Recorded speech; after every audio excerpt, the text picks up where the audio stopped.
I'm Michael, 29, and my entire family deliberately excluded me from my own sister's engagement party. Before I tell you how a single selfie from a mountaintop blew their whole world apart, let me know where you're watching from in the comments. It all started on a Tuesday night. I was in my apartment in Denver, a good 2,000 miles and a world away from my family in Philadelphia. The city lights were a distant, silent glitter outside my window, but my world had shrunk to the 15-inch screen of my laptop. My inbox was open, a sterile white void that I'd been refreshing every 30 seconds for the past hour. I was waiting for an email that could change my life. The subject line would read, AIGA National Design Award Results. For those who don't know, the AIGA Award is basically the Oscars for graphic designers. It's the kind of validation that silences critics, opens doors, and justifies years of ramen noodle dinners and late nights hunched over a glowing screen. I'd poured my soul into my submission, a branding campaign for a Denver urban renewal project. Winning it wouldn't just be a career move, it would be a shield. It would be my definitive answer to my father's favorite question, always asked with a sigh of disappointment. But when are you going to get a real job, Michael? The anxiety was a live wire in my chest. To distract myself, I picked up my phone, the familiar blue glow of the Instagram icon a mindless comfort. I scrolled. A dog in a sweater, a friend's vacation in Mexico, a plate of pasta, and then my thumb stopped. It froze solid over a photo from my cousin, Angela. She was standing in a walk-in closet that was bigger than my first apartment, holding up two shimmering, floor-length gowns. The caption, written in bubbly, carefree letters, hit me like a physical blow. Help me decide what to wear to Emma and Jake's huge engagement bash this weekend. So excited. Hashtag family celebration, hashtag Henderson Reynolds. The air left my lungs in a silent whoosh. My world, which had been focused on a single email, suddenly tilted on its axis and shattered. Emma, my little sister Emma, engaged, party, a huge party, this weekend? The words didn't compute. They were puzzle pieces from different boxes. Emma would have told me, text, a call, something. She would have screamed down the phone the second Jake proposed. We were that close, weren't we? My heart started a frantic, ugly rhythm against my ribs. I dropped the phone on the couch as if it were hot. I scrambled back to my laptop, clicking frantically out of my work email and into my personal one. I typed Emma into the search bar. Nothing. Invitation. Nothing. I checked the spam folder, my mind racing. Maybe it got lost? My building's mail system was notoriously terrible. I ran to the kitchen counter, my hands shaking as I tore through a week's worth of mail. Bills. Credit card offers. A flyer for a new pizza place. Nothing. No thick, elegant cardstock. No beautiful calligraphy. My shaking fingers dialed my mom. She picked up on the third ring, her voice a little too high, a little too cheerful. It was her social voice. Michael. Honey, what a surprise.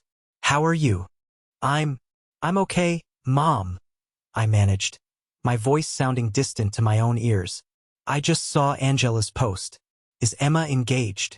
There was a beat of silence. It was just a fraction of a second, but in that space I heard everything. I heard the lie being formed. Oh, yes, darling. She is. It all happened so very fast, you know how these things are. We were going to call you, of course. Things have just been a whirlwind. Angela mentioned a party. This weekend. I asked, keeping my voice as level as I could. Oh, that, she said, and she laughed. It was a brittle, tinkling sound that didn't reach her eyes. I could feel it through the phone. It's really just a small thing, honey. A little family reunion to celebrate. You know, just some local people. It was all thrown together at the last minute. Honestly, we didn't think it was worth you flying all the way across the country for such a tiny get-together. A small thing. A tiny get-together. The lie was so blatant, so insulting. It stole my breath. I mumbled a goodbye and hung up. My hands were slick with sweat. I immediately dialed my dad's cell. He answered from his office, the sound of papers shuffling in the background. Michael, I'm in the middle of something. Dad, I just heard about Emma's engagement party. He sighed, a long, weary sound I knew all too well. It was the sigh he used when I was an inconvenience. Listen, son, it's just a party. Your mother and I agreed. It's best if you just focus on your work out there. That's what's important right now. This whole situation with the Hendersons, it's complicated. Complicated. It was his go-to word when he didn't want to explain himself. I hung up the phone and stared at the dark screen, the silence of my apartment pressing in on me. This wasn't a mistake. This wasn't an oversight. This was a deliberate, calculated exclusion. They had all decided as a family that I was not wanted.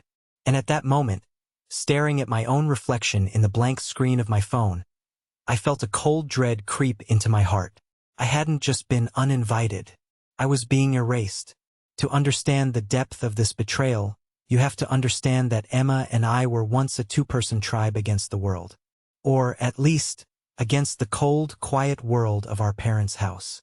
Richard and Elizabeth Reynolds were masters of providing everything but what mattered. Our house in the affluent suburbs of Philadelphia was a showpiece, a testament to my father's success as a corporate attorney and my mother's dedication to maintaining a flawless social image. But it was a house, not a home. It was filled with expensive furniture no one sat on, and an oppressive silence that was only broken by the chiming of a grandfather clock or the distant ring of my dad's office phone. In that silence, Emma and I became each other's everything. We were co-conspirators, confidants, and on most days the only real family either of us had. I remember the day I taught her how to ride her bike with a clarity that still stings. She was 7, a tiny thing with bright pigtails and a fierce determination. The bike was a shiny blue Huffy that had been sitting in the garage for a month. Dad had promised to teach her, but a can't-miss conference call had materialized. Mom was hosting a planning meeting for a charity auction. So it fell to me. I was 12. We spent the entire, sweltering Saturday afternoon on our quiet suburban street. I ran behind her, my hand clamped onto the back of the seat, my lungs burning, sweat dripping into my eyes. She'd wobble, I'd steady her. She'd fall, scraping her knee on the hot pavement, and I'd be the one to patch her up with a cartoon character band-aid from the box I'd stuffed in my pocket. "I can't do it, Mikey," she wailed after one particularly nasty fall, tears tracking paths through the dirt on her cheeks. "Yes, you can," I told her, my voice more certain than I felt. "Just look ahead. Don't look at your feet. Look where you want to go." And then it happened. On one push, my hand slipped from the seat, and she just kept going. She wobbled for a terrifying second, then found her balance. She was doing it. She was riding. The joyous, unadulterated scream that ripped from her throat, "Mikey, I'm doing it. Look," was the sweetest sound I had ever heard.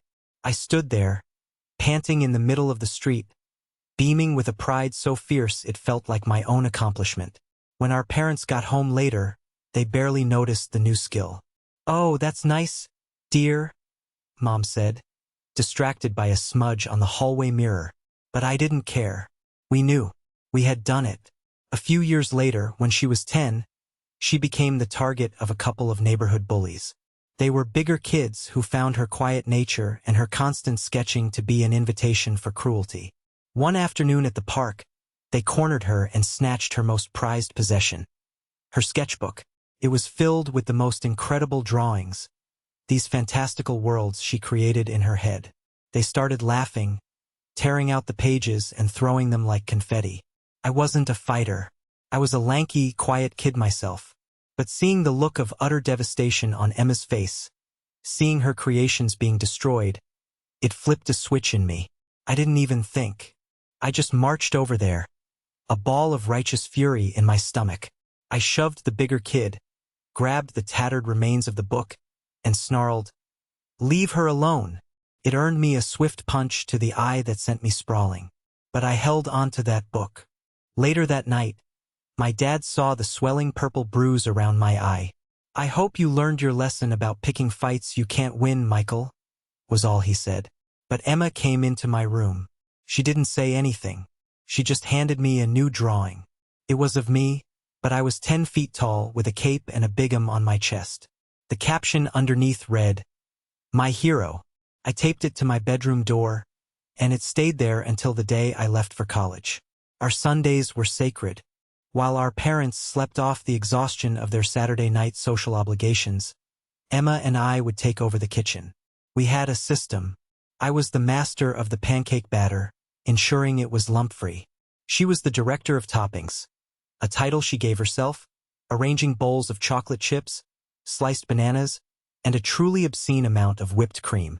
We'd sit across from each other at the huge, empty kitchen table, our voices echoing slightly in the big room, and we'd talk for hours. We'd plan our futures, complain about school, and dream of lives far away from the stifling perfection of our house. Those pancake breakfasts were our church, the only time our house felt warm. I was her protector, her confidant, her pancake chef. I was the one who knew she was terrified of thunderstorms, and I'd sit on the floor of her room telling her stupid stories until the rumbling stopped and she finally drifted off to sleep. Leaving for Penn State and then moving to Denver for my dream job at Altitude Design was gut-wrenching. But she was my biggest cheerleader. At the airport, she'd hugged me so tight I could barely breathe. "Go, Mikey," she'd whispered, her voice thick. "Go be a star. I'll be right here." And for a while she was. We had video calls every Sunday, our modern version of pancake breakfasts. She'd show me her business school textbooks. I'd give her a virtual tour of my tiny Denver apartment. But then, she graduated and took a job at a prestigious marketing firm, Henderson Marketing. And she met Jake Henderson. Jake was the human equivalent of a luxury sedan. Sleek, expensive, and designed to signal success. He was the son of Thomas Henderson, the real estate magnate. They weren't just rich.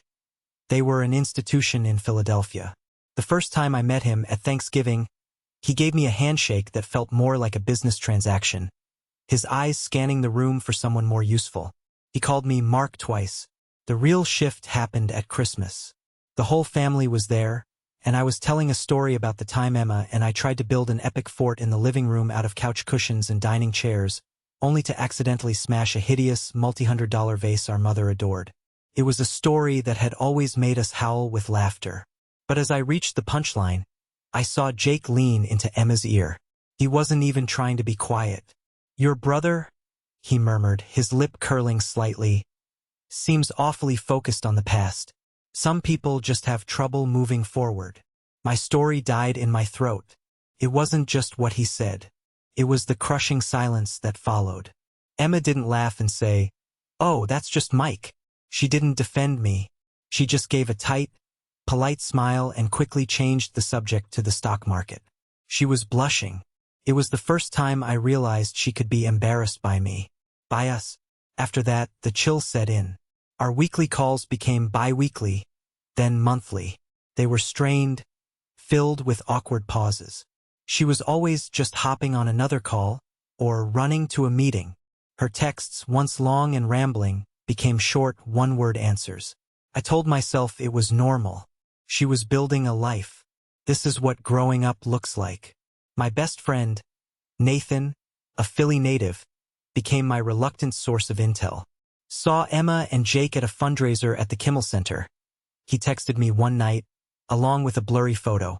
Emma was in a black dress, a string of pearls at her throat. She looked beautiful, but she also looked packaged. "She's gone full high society, man," Nathan wrote. It was Nathan who also gave me the other piece of the puzzle, a seemingly innocuous bit of business gossip that would later prove to be the key to everything. He called me one night. "Hey, this is random," he said, "but my dad's a partner at his law firm, right? He came home tonight and said there's a big rumor going around. Thomas Henderson's company is looking to acquire a mid-sized law firm to handle their in-house counsel. And your dad's firm, Reynolds, Albright and Finch, is supposedly at the top of the list." I remember shrugging it off. Good for my dad, I guess. I was so naive. I thought it was just business. I didn't understand that in my family's world, everything was business. Even their own son. The hours after those phone calls with my parents were a blur of cold fury and disbelief. I felt like a detective in a mystery where I was the victim, piecing together the clues of my own social execution. Their flimsy lies, a small thing, last minute. were an insult to my intelligence, and that's what propelled me. If they were going to lie, I was going to find the truth. My first stop was back on Instagram. I went to my cousin Angela's profile. Her giddy post was a beacon of the life I was excluded from. I scrolled through her tagged photos, my heart pounding with a sick, rhythmic dread. And there it was, a group shot from a bridal shower 2 weeks ago. Emma was in the center, glowing, surrounded by aunts and cousins. I hadn't even known she was engaged 2 weeks ago. The lie about it happening so fast crumbled into dust. My digital investigation became an obsession. I clicked on my Aunt Patricia's profile. She was my dad's sister, a woman who had always pinched my cheeks and called me her favorite artistic nephew. Her latest post was a picture of her beaming at a high-end salon, her hair in a complicated updo. "Getting glammed up for the social event of the season," she'd written. "So proud of my beautiful niece Emma and her wonderful fiancé, Jake." The words, social event of the season, echoed my mother's small thing, creating a dissonant, mocking chorus in my head. I kept digging, feeling like I was peeling back the layers of a rotten onion. I found my teenage cousin Tyler's Twitter feed. Sandwiched between complaints about homework and video games was a tweet from 2 days ago. "Have to go get fitted for a tux for Emma's fancy party this weekend. At least the food is supposed to be good. A tuxedo. For a tiny get-together." The absurdity was almost comical. The true scope of the lie became horrifyingly clear when I landed on the Facebook page of Diane, my mother's best friend and book club confidant. She had posted a professional photograph of the invitation itself. It was stunning. Thick, cream-colored cardstock, with the Reynolds and Henderson family crests elegantly intertwined in gold foil at the top. It was the kind of invitation that costs more than my weekly grocery bill. And Diane's gushing caption provided the final, damning details. "Absolutely thrilled to be celebrating the lavish Henderson Reynolds engagement this Saturday at the prestigious Fairmont Country Club. This will be the party of the year." The Fairmont. Not a backyard barbecue. Not a church basement. The Fairmont Country Club, a place where Philadelphia's old money went to announce their dynasties. My hands were shaking. I opened a new tab and went to the club's website. Under their private events calendar, there it was, stark and undeniable in digital print. Henderson Reynolds engagement. Venue, the Grand Ballroom. Date, Saturday, March 23rd. The capacity for the Grand Ballroom was listed as 200 guests. This wasn't a party.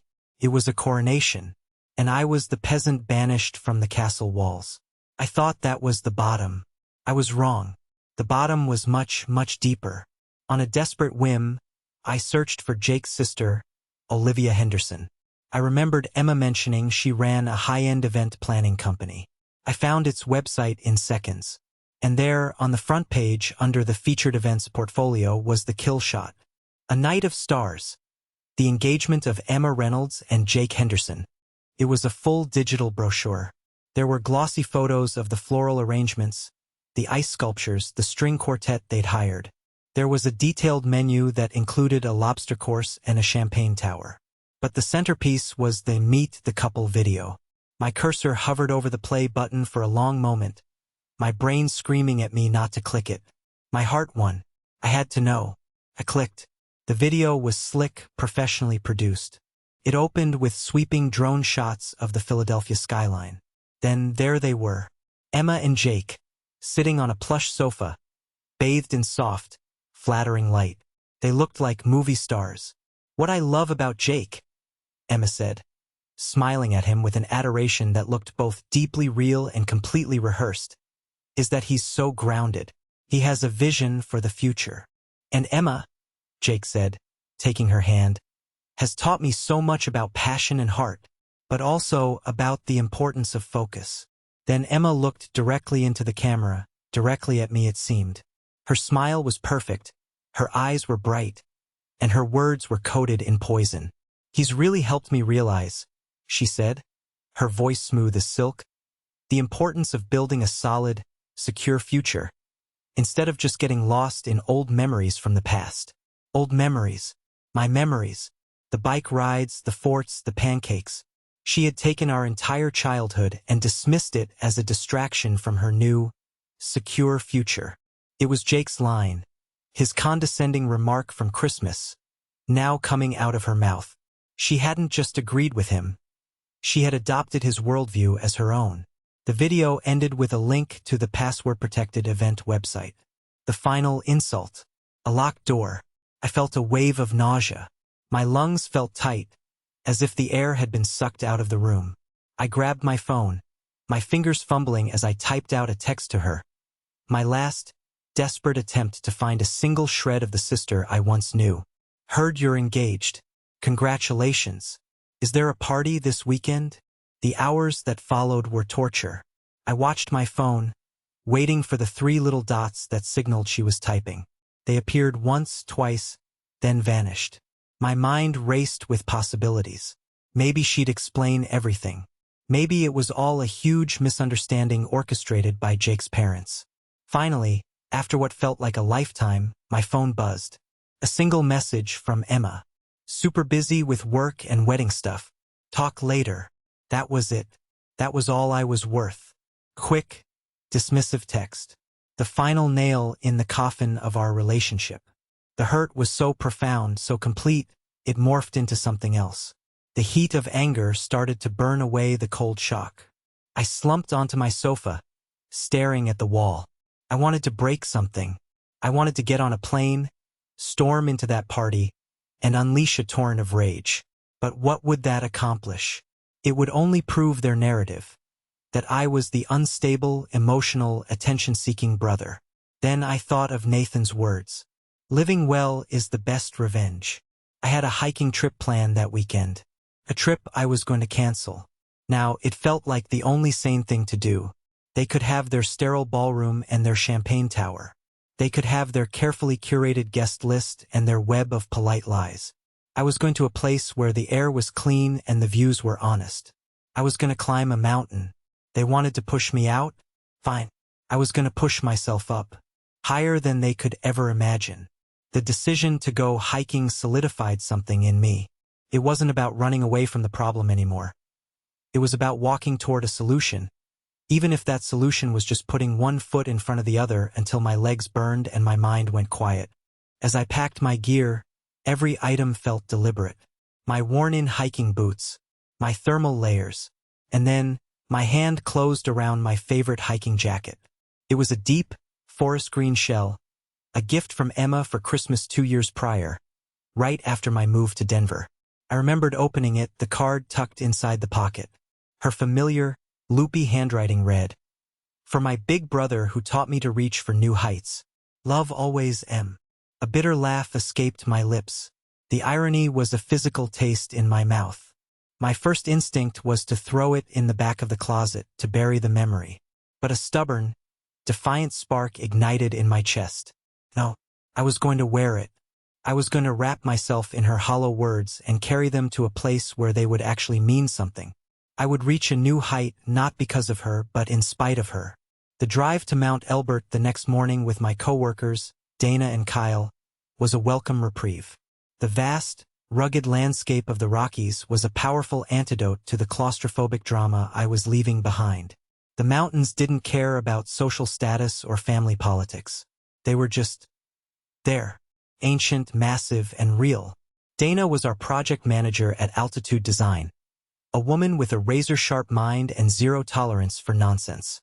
Kyle was one of our lead coders, a laid-back guy with a network of connections that was almost mythical. They were more than co-workers.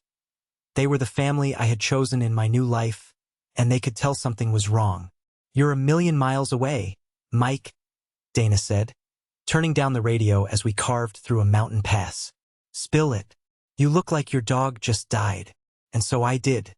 The whole ugly, sordid story came pouring out of me. The Instagram post, the lies from my parents, the tuxedos, the country club, the gut-wrenching video, Emma's final, dismissive text. I laid it all out there, the raw, humiliating truth of it. When I finished, the car was silent for a long moment, the only sound the hum of the tires on the asphalt. From the back seat, Kyle let out a low whistle. "Man, I have some dysfunctional relatives, but that's a masterpiece of cruelty." I'm sorry, Mike. That's just brutal. Dana shook her head, her expression a mixture of anger and disbelief. They want to erase you while they toast to family?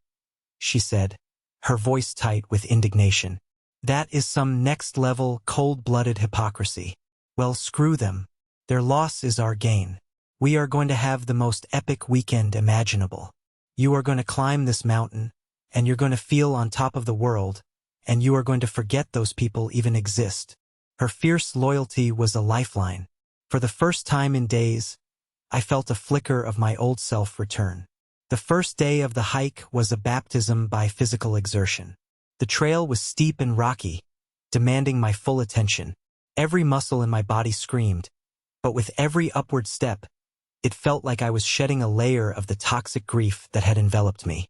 My thoughts, which had been a chaotic swirl of hurt and anger, were forced to narrow their focus to the simple, immediate tasks. Find a foothold, check my balance, breathe. But the peace was fragile. As we neared the lodge where we'd spend the night, the world intruded. We passed a family, a father and mother, a teenage son and daughter who were playfully shoving each other. The easy, unthinking affection between the siblings sent a pang through my chest so sharp it made me stumble. Later, sitting in the rustic lodge, I watched a group at another table pop a bottle of champagne, their laughter echoing in the rafters as they celebrated a friend's birthday. It was a mirror image of the celebration happening 2,000 miles away, the one I was banished from. Dana saw the look on my face. She slid a beer across the table to me. It's still getting to you, isn't it? I could only nod, the lump in my throat too big to speak around. Listen to me, she said, leaning forward, her eyes intense. Don't just try to forget them. That gives them power. You need to show them. You need to show them what a colossal mistake they made. You need to show them that you're not just surviving without them. You are thriving. Her words stuck with me. They were ringing in my ears the next morning as we began the final, grueling ascent to the summit. The air grew thin and cold, each breath a conscious effort. The world narrowed to the sound of my own heartbeat and the crunch of my boots on the frozen ground. My phone buzzed in my pocket with a calendar notification I had set for myself weeks ago, a lifetime ago. The text was simple, AITA award announcement. My stomach clenched. With everything that had happened, I had completely pushed it out of my mind. A bitter thought crossed my mind. It was probably for the best. I didn't think I could handle another disappointment. But my fingers had a will of their own. I pulled the phone out, my hands clumsy with cold, and fumbled to turn off airplane mode. The signal was a flickering, hopeful ghost. 1 bar, then 2. I opened my email app. My thumb hovered over the refresh icon. I squeezed my eyes shut and tapped it. I opened my eyes. The inbox was still empty. Nothing. Of course. A hollow laugh escaped my lips. It was almost poetic. I put the phone away, a final, grim acceptance settling over me. It was time to give up hope and just focus on the climb. We pushed on. The summit a tantalizing sliver of white against the piercing blue sky. Finally, after what felt like an eternity of burning lungs and aching legs, we took the last step. We were there, and the view was a revelation. It was a religious experience. We were standing at 14,433 feet, on the literal top of Colorado, and the entire world seemed to spread out at our feet.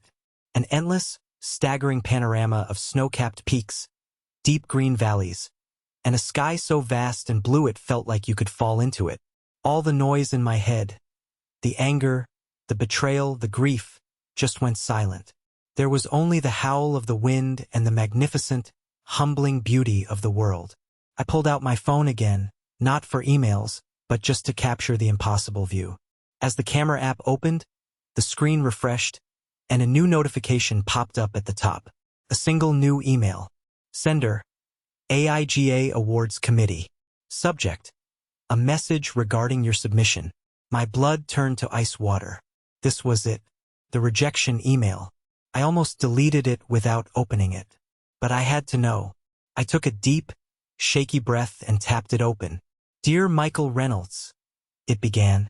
On behalf of the 2023 National Awards Committee, It is with great pleasure that we inform you that your project, the Denver Urban Renewal Initiative, has been selected as a winner of this year's AIGA National Design Award. I read the words, but they didn't register.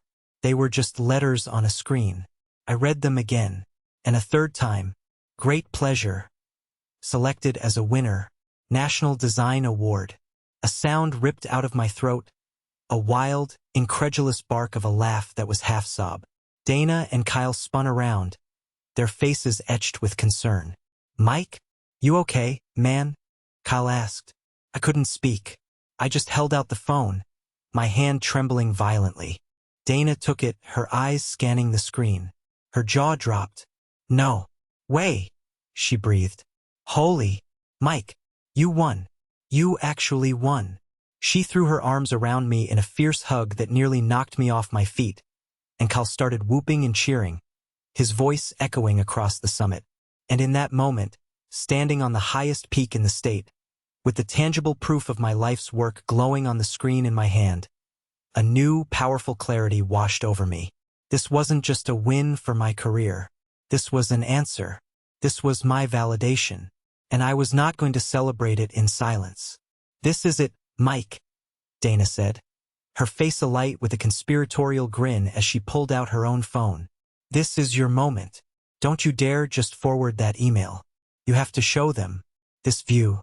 That face. Let them see what victory looks like. She was absolutely right. An email was intangible, easily dismissed. They needed to see me. They needed to see that I wasn't just some forgotten relative pining away in a distant city. I was on top of the world. Literally. I walked over to the rocky precipice that served as the summit's lookout point. The wind was fierce, whipping my hair across my face. I took off my sunglasses, squinting into the brilliant, high-altitude sun. I straightened the collar of the forest green jacket Emma had given me. It no longer felt like a symbol of her betrayal. It felt like armor I had forged myself. I was reclaiming it, imbuing it with my own triumph. Kyle, a surprisingly good photographer, started snapping pictures. Okay, look a little to the left. Yes. Now give me a real smile, not that my family are sociopaths smile. I laughed, a real unforced laugh. The joy bubbling up inside me was so pure, so potent, it was impossible to contain. I thought about the years of hard work, the endless nights, the moments of self-doubt. I thought about my father's dismissive sighs and my mother's polite indifference. And I thought about where I was right now. I had done it, on my own terms. Kyle showed me the screen of his phone. There were a dozen photos, but one stood out. In it, the wind had caught my hair perfectly, and the sun lit up my face. My smile wasn't just happy. It was peaceful. It was serene. It was the smile of a man who had not only climbed a mountain but had also conquered a much larger, more personal one. It was the face of freedom. That's the one, I said. I took a deep breath, the thin, cold air filling my lungs, and opened Instagram. I selected the photo. The caption came to me in a rush of perfect clarity. I didn't need to be snide or sarcastic. I didn't need to mention them at all. The truth was powerful enough on its own. I started typing. So honored and humbled to receive this year's AIGA National Design Award. A massive thank you to my incredible team at Altitude Design, the family you choose.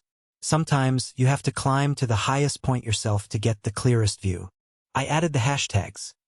Hashtag AIGA, hashtag design, hashtag national award, hashtag new perspective. I read it over one last time. It was perfect. It was proud.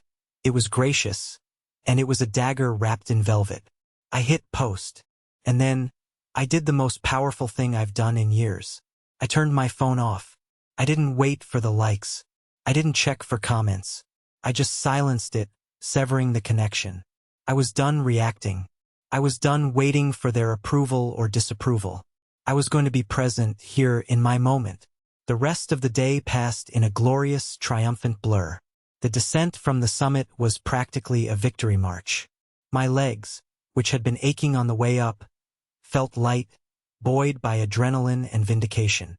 We laughed and recounted the moment of discovery, the looks on our faces, the sheer improbability of it all.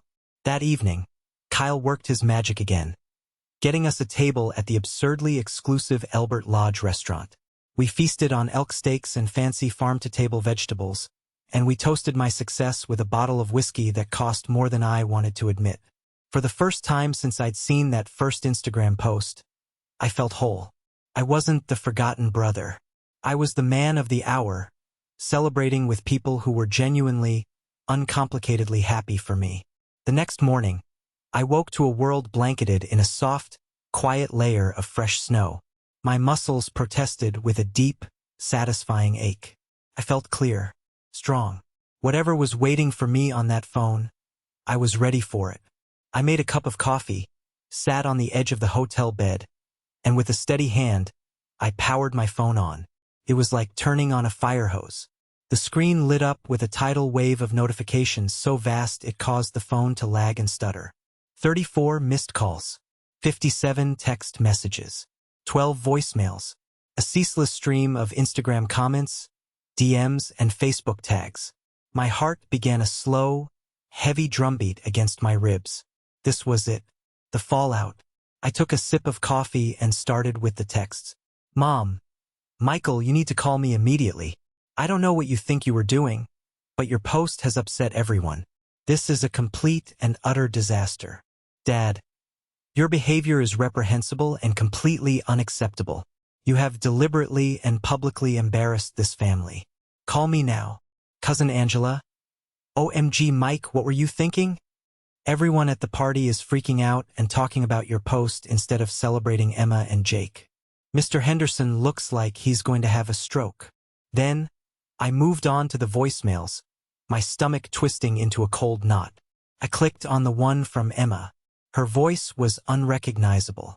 It wasn't the voice of my sister. It was the shrill, panicked voice of a stranger. How could you, Mike?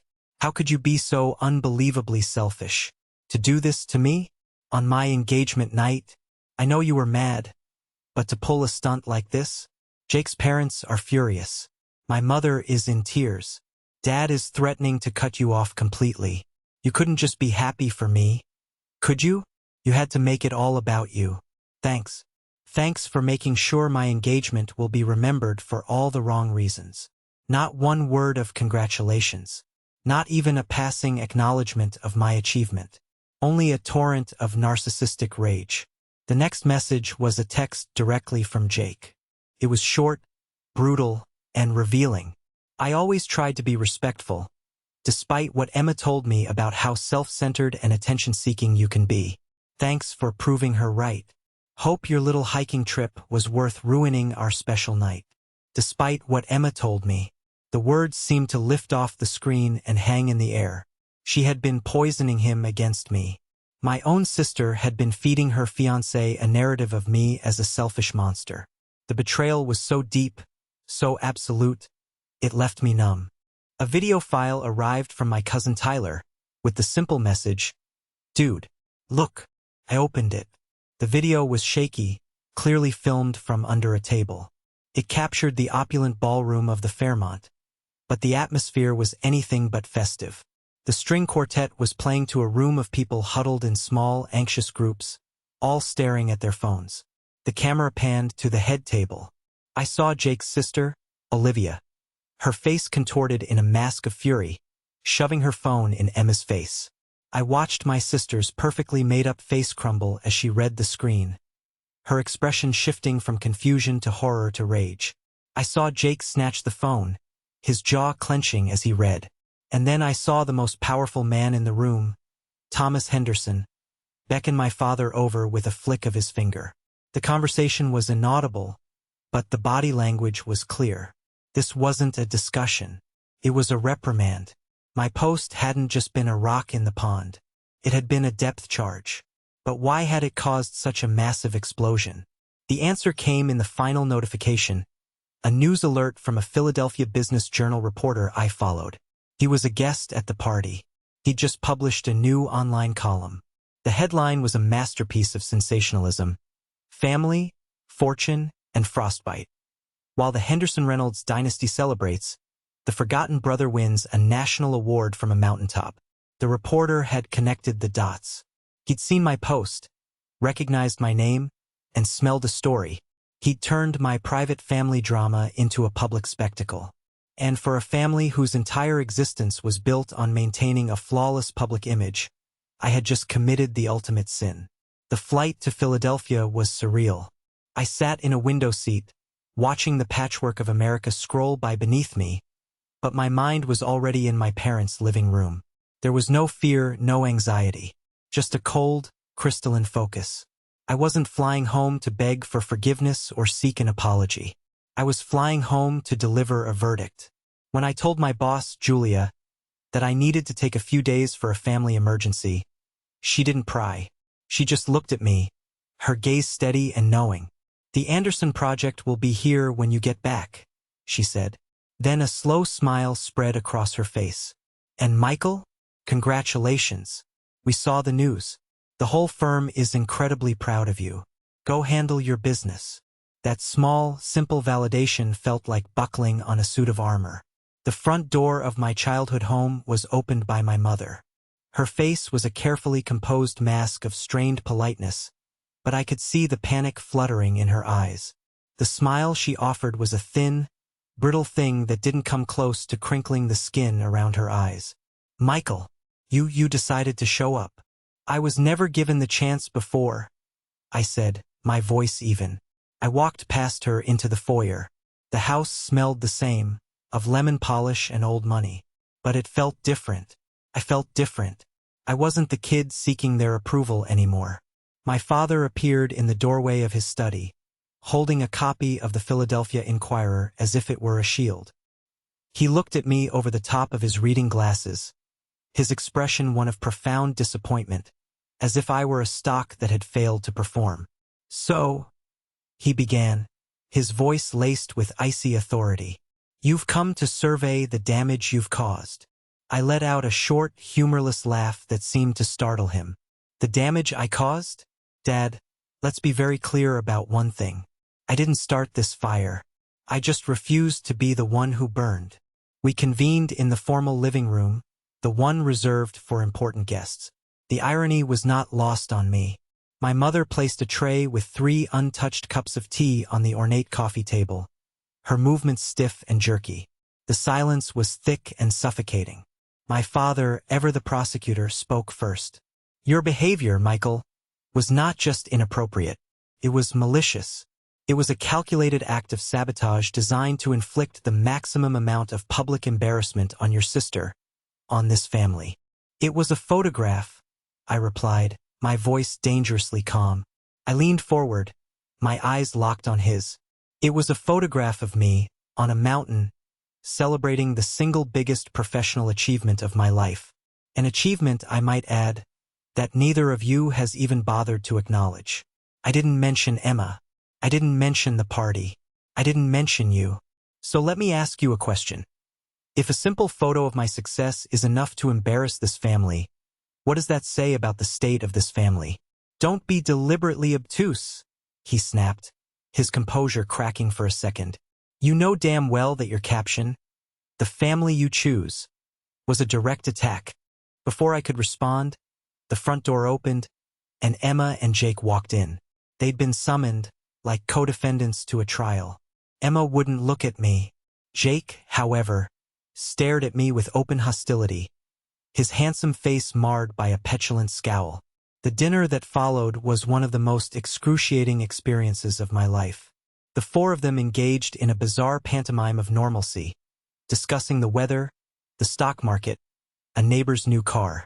I remained silent, eating my food, letting their frantic small talk buzz around me.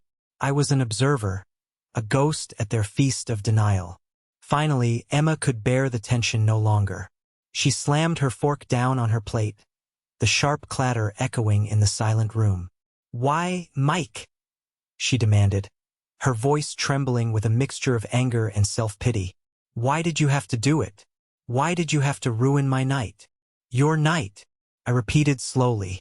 I placed my own fork and knife neatly on my plate and looked at her, really looked at her, for the first time. "Let's talk about your night, Emma. A night you planned for weeks, a night you invited over 150 people to, A night you deliberately and consciously decided your only brother should not be a part of.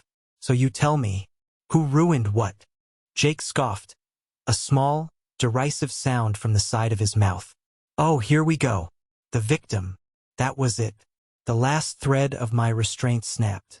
I turned my full attention to him. You know what, Jake? You're right. Let's not talk about me. Let's talk about you. Why wasn't I invited? No corporate speak. No excuses about budgets.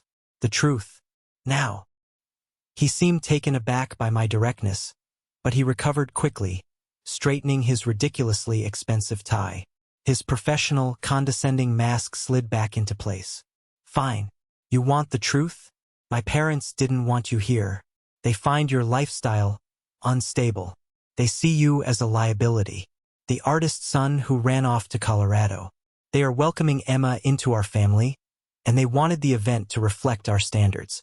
You, Michael, do not meet those standards. The sheer arrogance of it was breathtaking. I looked at my parents. They stared at their plates. I looked at Emma. She was studying a loose thread on her napkin. And you? I asked her, my voice dropping to a near whisper. You were okay with that? You were okay with your fiancé's parents vetting your brother like he was a caterer? She mumbled something. What was that? Depressed. I said. She repeated, her voice barely audible. It was easier not to make waves. Easier. The word hung in the air, a testament to her cowardice. So you all knew? I said, my gaze sweeping across the three of them. My mother, my father, my sister. You all stood by and watched as I was deemed not up to standard, and you said nothing. Because it was easier. Because you were worried about a business deal, I said, looking at my father. Because you were worried about your social standing, I said to my mother. And because you were more interested in a new family than the one you already had. I finished, my eyes on Emma. I pushed my chair back and stood up. The movement was sharp, decisive. No one said you were disposable. Emma cried, her voice rising in panic as she saw me moving toward the door. You didn't have to. I shot back, my voice finally ringing with the full force of my anger. You showed me. For my entire life, I looked out for you. I made sure you never felt the way I did in this house, invisible. And you repay me by letting your new, shiny family put a price tag on me and decide I'm not worth it. That's not fair, she sobbed. Fair. I laughed, a bitter, broken sound. You want to talk about fair? Fair would have been a phone call. Fair would have been my sister telling her fiancé's arrogant parents that her brother is not negotiable.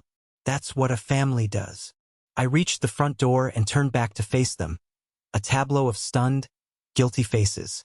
I'm staying at the Marriott downtown. I'll be there for 2 more days. If any of you grow a spine and decide you want to have an actual, honest conversation, you know where to find me. But I am done. I am done with the lies. I am done with the performance. And I am done pretending this is a family. I walked out into the cool night air and didn't look back. The door clicked shut behind me, and for the first time it felt like I was the one on the outside who held all the power.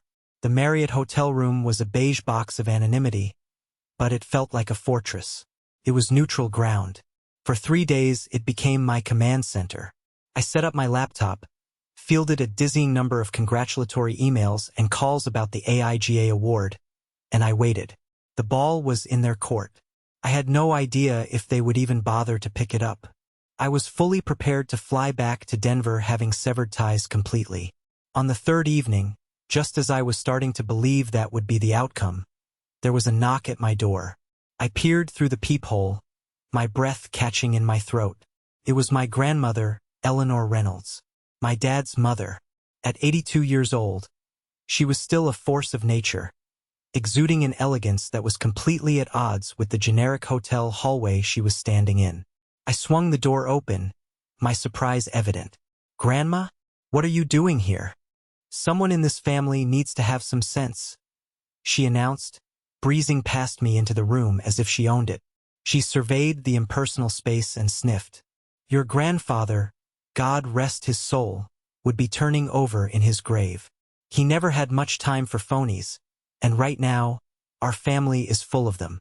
She sat down in the armchair by the window and got straight to the point.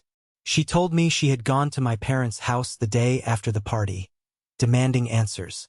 Your father, she said, her voice sharp as glass, tried to feed me that same line of nonsense he fed you. Just a small get-together, mother. I told him, Richard, I may be old, but I am not senile. I know the difference between a get-together and a society function orchestrated by Victoria Henderson. It turned out my grandmother knew Victoria Henderson, Jake's mother. Not well, but she knew of her. That woman, Grandma Eleanor said with a delicate shudder, is a social piranha. She collects people like she collects jewelry, and she discards anyone with the slightest flaw. She told me she had pressed my father until he confessed the truth. The potential acquisition of his law firm by Henderson Enterprises was contingent on their families aligning. Thomas Henderson had made it clear that a smooth social merger was just as important as the financial one. My unpredictable nature and unconventional career were seen as a risk to that alignment. And your father, bless his cowardly heart, folded, she concluded, her eyes filled with a sad, maternal disappointment. He has always been intimidated by men with more money than him. He confuses wealth with strength, power with character. Don't you ever make that mistake, Michael. Your strength, she said, reaching out and patting my hand, is that you build things. He just signs papers. Never forget that. Her visit was like a cool cloth on a fevered brow. It was external validation from a source I trusted implicitly. I wasn't crazy. I wasn't the villain. The next evening, another knock came. This time it was Emma, alone. She looked like she hadn't slept in days. Her designer clothes were gone, replaced by jeans and a simple gray sweater. The perfect, polished mask of Emma Henderson-to-be was gone, and underneath was just my sister, looking lost and broken. Can I come in? She asked, her voice a hoarse whisper. She sat on the edge of the other bed, her hands twisting in her lap. We sat in silence for a full minute before she finally spoke. I am so sorry, Mike, she began, the words tumbling out in a rush. There's no excuse. There's just a reason, and it's a pathetic one. She told me everything. She described a systematic campaign of manipulation by Jake's mother, Victoria. It started with subtle comments, little digs wrapped in compliments. It's wonderful that Michael is so passionate about his art, but one does worry about his future. It's a shame Michael isn't more involved with the family. It must be difficult for your parents. She was made to feel that my existence was a problem she needed to solve. She made me feel like you were a liability, Emma confessed, tears streaming down her face now. Like you were this messy, unpredictable part of my past that I had to clean up and package properly before I could be accepted into their perfect world. And I was so desperate to be accepted. I was so tired of feeling like I was on the outside looking in, even in our own family. They offered me a place at the center of everything. And the price of admission was you. The confession was ugly and raw, but it was honest. For the first time, I saw not a monster, but a scared young woman who had made a terrible, cowardly choice. When I saw your post at the party, she continued, her voice thick with self-loathing, my first feeling wasn't anger at you. It was disgust at myself, because you were on top of a real mountain, being celebrated for something real you had built. And I was sitting in a fake, rented ballroom, wearing a dress I couldn't afford, next to a man whose parents scared me, pretending to be someone I wasn't. I miss us, Mikey. I miss the person I was when I was with you. The dam broke. We both cried then, for the brother and sister we had been, and for the strangers we had become. It wasn't a magic fix. The wound was still there, deep and septic. But for the first time it felt like it might be possible to clean it out. The final visitor the next afternoon was the one I least expected. Jake. He showed up at my door alone, looking deeply uncomfortable in the generic hotel setting. His expensive suit looked out of place, and his usual swagger was gone, replaced by a tense, awkward energy. I owe you an apology, he said, forgoing any preamble. He didn't meet my eyes. A real one. I just leaned against the doorframe, arms crossed, and waited. My family, he began, struggling for the words, is a corporation. That's the best way to describe it. My brother and I weren't raised. We were groomed. We're assets. Our relationships are mergers. Our marriages are alliances. I was taught to identify liabilities and manage them. And my parents identified you as a liability. He finally looked at me, and what I saw in his eyes wasn't arrogance, but a surprising flicker of something else. Resentment. I went along with it. It's what I've always done. But then the whole thing blew up. That reporter's article didn't just embarrass my father. It made him look weak. He prides himself on controlling every variable, and you were a variable he couldn't control. You outplayed him without even being in the room. This was not the apology I had anticipated. It was a strategic analysis. Then Emma came to me the other night, he said, his voice dropping. She told me she was done. She gave me the ring back. She said she wouldn't marry me if it meant erasing her brother. She was willing to walk away from my name, my money, all of it. For you. He shook his head, a look of genuine disbelief on his face. I've never seen anything like it. My brother and I would sell each other out for a better parking spot at the office. That kind of loyalty, it's a foreign concept to me. He took a deep breath. Your award, your success. It showed me there's a different kind of power. A power my father's money can't buy. It's respect. And that's what Emma has for you. It's what I realize I don't have from anyone. His admission was stunning in its raw honesty. I don't know if we can ever be friends, he said, but I hope you'll let me try to be a brother to your sister. A real one. Later that evening, my father called.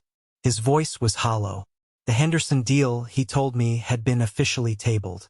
Thomas Henderson didn't do business with people who brought unnecessary public drama to the table. In his desperate attempt to secure the alliance, my father had managed to lose everything. His apology wasn't emotional. It was the flat, dead admission of a man who had made a catastrophic miscalculation. And in a strange, terrible way, it was the most fitting end to the whole affair. He had treated me like a commodity, and his deal had fallen through. It was a language he could understand. A year later, I stood in the soft, industrial chic lighting of a renovated art gallery in downtown Philadelphia. The air smelled of wine and oil paint, a world away from the stuffy potpourri of the Fairmont Country Club. I wasn't just a guest at Emma and Jake's wedding. I was standing beside my sister, in the spot where a maid of honor would traditionally be. She had simply called it the man of honor role and refused to hear any arguments against it. The wedding was smaller, more intimate, and 1,000 times more authentic than the engagement party had ever promised to be. It was a room filled with people who genuinely loved them, a mix of our family and their friends. Jake was there, looking less like a CO in training and more like a man genuinely in love. His parents were in the front row, their smiles polite but strained. They had not won this war. They were merely attendees at a celebration whose terms they no longer dictated. My own parents were there, of course. We were a work in progress. The relationship was fragile, scarred. There was a new, hesitant respect in my father's eyes, the look of a man who had been forced to reevaluate his entire worldview. My mother, for her part, seemed to be slowly learning the difference between social grace and genuine warmth. We were talking. It was a start. The most tangible symbol of the new reality, however, was my own involvement.